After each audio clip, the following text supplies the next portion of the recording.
Kali ini kita akan mengecek tiga komponen utama yang menentukan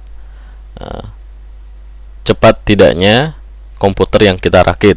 Tiga komponen tersebut yaitu prosesor, kemudian memori, dan motherboard. Untuk mengecek berjalan atau tidaknya tiga komponen ini diperlukan power supply, yaitu dari casing. Ini adalah casing, ya.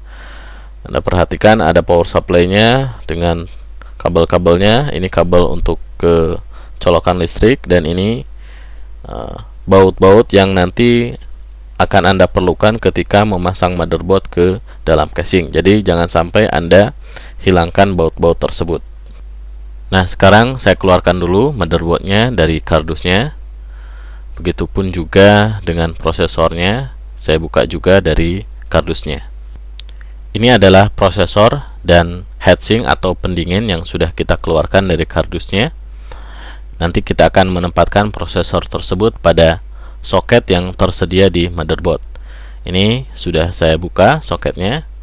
Nah, untuk petunjuk pemasangan prosesor pada soket yang tersedia adalah dengan memperhatikan tanda segitiga di pojok soket prosesor tersebut.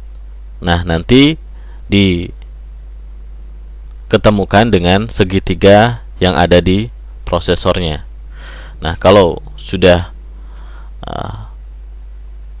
pas penempatannya, maka Anda bisa menguncinya. Tapi kalau Anda rasa belum pas, maka jangan dipaksakan. Berikutnya kita akan memasang pendingin atau heatsink pada prosesor yang sudah kita pasang di soket, dan pastikan plastik seperti ini tidak ikut terpasang, karena kalau ikut terpasang akan meleleh ketika prosesor ini sedang bekerja. Nah, prosesor itu kalau sedang bekerja menimbulkan panas. Oke, sekarang kita akan pasang heatsink ini pada posisi yang pas. Kemudian kita pasang juga penguncinya agar kokoh. Dan heatsink atau pendingin ini dilengkapi dengan blower atau kipas yang perlu arus listrik, ya. Jadi kabel ini Anda sambung dengan bagian yang di situ tertulis CPU fan. Oke. Berikutnya saya akan memasang memori, dan kebetulan motherboard yang ada ini, ya, mendukung teknologi dual channel. Tentu saja teknologi dual channel, ya, lebih tinggi performa yang dihasilkannya dibanding single channel. Nah, untuk bisa mendukung dual channel biasanya kita memerlukan dua keping memori dengan kapasitas yang sama, bahkan dengan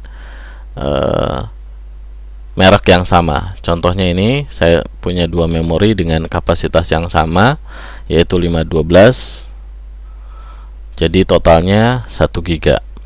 Nah, petunjuk tentang mengaktifkan dual channel dan single channel Anda bisa membaca di buku motherboard. Contoh misalkan untuk single channel ini penempatannya yaitu dengan diletakkan di DIMM B1.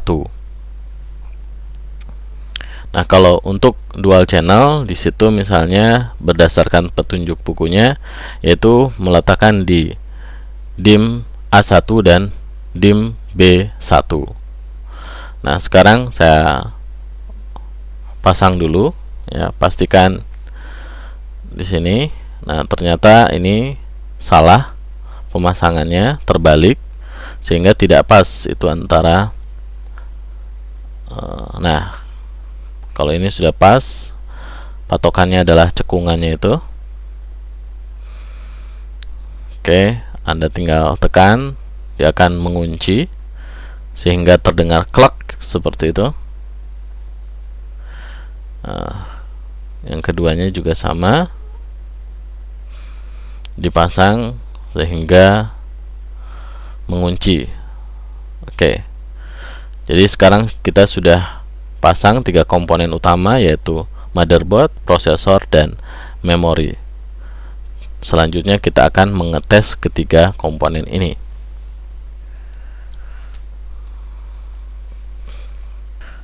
Berikutnya saya akan memberi sumber listrik untuk komponen ini, yaitu dengan menyambungkan pada power supply. Ini contoh pemasangan kabel power untuk motherboard. Posisinya seperti ini. Oke, saya copot dulu. Dan apabila Anda perhatikan di bagian sebuah casing, di bagian depan sebuah casing itu ada tombol-tombol seperti power, reset, kemudian lampu untuk power, lampu untuk hard disk, ya. Nah, ini adalah kabel-kabel untuk menyambungkan bagian depan tadi, ya.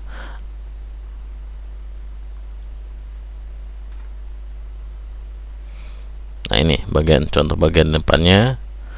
Selain power ada juga USB, kemudian colokan untuk headphone dan mikrofon. Nah, kali ini saya balik dulu. Ini untuk mempermudah. Jadi selama ini belum saya pasang komponen ini ke casing, masih seperti ini dulu untuk mengetesnya. Oke, ini contoh pemasangan power untuk motherboard. Ini salah, tidak pas.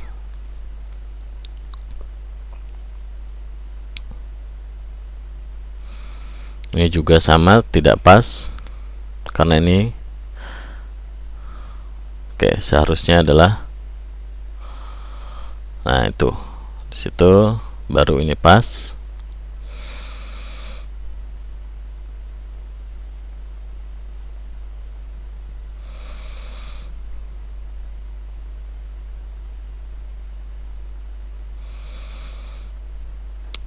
Oke, terus kita pasang lagi power untuk ke CPU. Nah, ini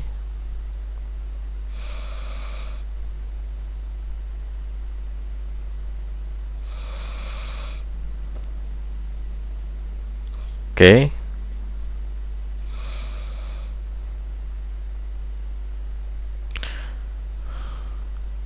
Nah, kalau sudah terpasang, ya,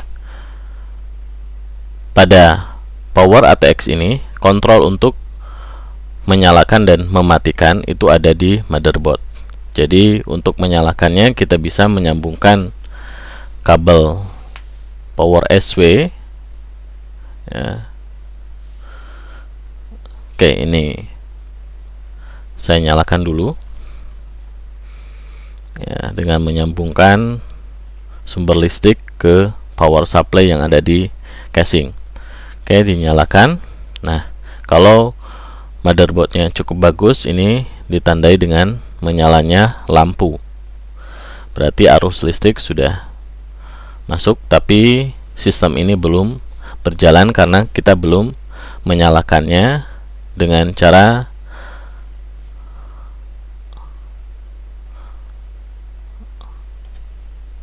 menekan tombol power SW. Nah, atau dengan cara mengkonsletkan bagian power SW. Nih contoh misalkan.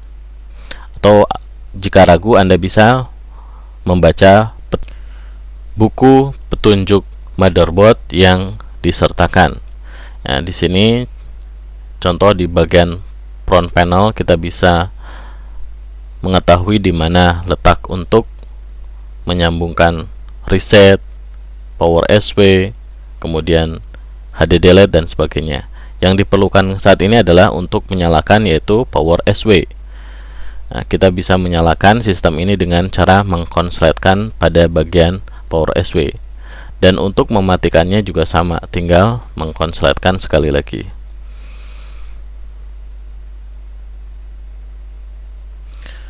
Nah, untuk lebih abdol lagi, ya, mengecek 3 komponen utama yaitu motherboard, prosesor, dan memori, sebaiknya dengan cara memasang keyboard. Oke, keyboard sudah saya pasang, saya nyalakan lagi dengan cara mengkonsletkan bagian power SW. Nah, tunggu beberapa saat. Nah, perhatikan, apabila numlock keyboard bisa saya matikan dan nyalakan lampunya, itu berarti 3 komponen tersebut berjalan dengan baik. Nah, untuk lebih banyak lagi informasi yang ingin kita dapatkan dari 3 komponen yang sudah kita pasang ini, ada baiknya kita juga bisa memasang PGA card. Ya, ini adalah PGA card yang sudah saya pasang, kemudian disambungkan ke monitor. Nah, kita nyalakan dengan cara menyambungkan power SW. Sudah berjalan, perhatikan ke monitor. Nah, kalau monitornya menyala berarti PGA nya tidak masalah. Nah, ini sudah menyala. Nah, di bagian ini akan kita dapatkan beberapa informasi, misalnya seperti clock CPU nya, kemudian memori yang terpasang, ya, kemudian L2 cache dan sebagainya. Atau bisa juga Anda masuk ke menu BIOS, ya, yaitu dengan cara melakukan restart dulu dengan menekan tombol Ctrl Alt Del secara bersamaan. Sekali lagi, tombol Ctrl Alt Del secara bersamaan untuk melakukan restart. Ini contohnya, dia melakukan restart. Kemudian untuk masuk BIOS, tekan tombol Del. Ya. Nah, ini adalah menu BIOS.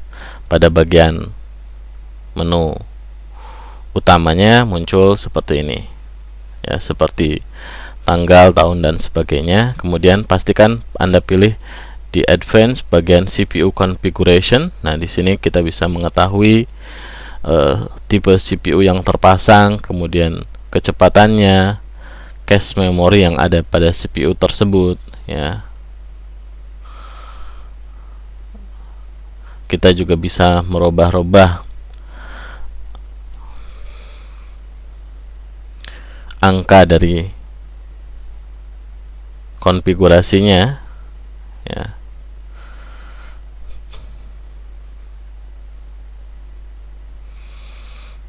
Oke, jadi dengan menekan tombol panah kiri kanan atas bawah, nah di bagian menu utama juga kita bisa mengetahui di sini memori yang terpasang, ya, 512x2. Nah, setelah Anda rasa cukup, bisa keluar dari BIOS dan menyimpan perubahan yang sudah kita lakukan. Oke, intinya 3 komponen yang sudah kita pasang tidak ada masalah. Kemudian kita cek juga dengan PGA, tidak ada masalah. Nah, selanjutnya kalau sudah tidak ada masalah, kita bisa merakit komponen-komponen ini ke casing.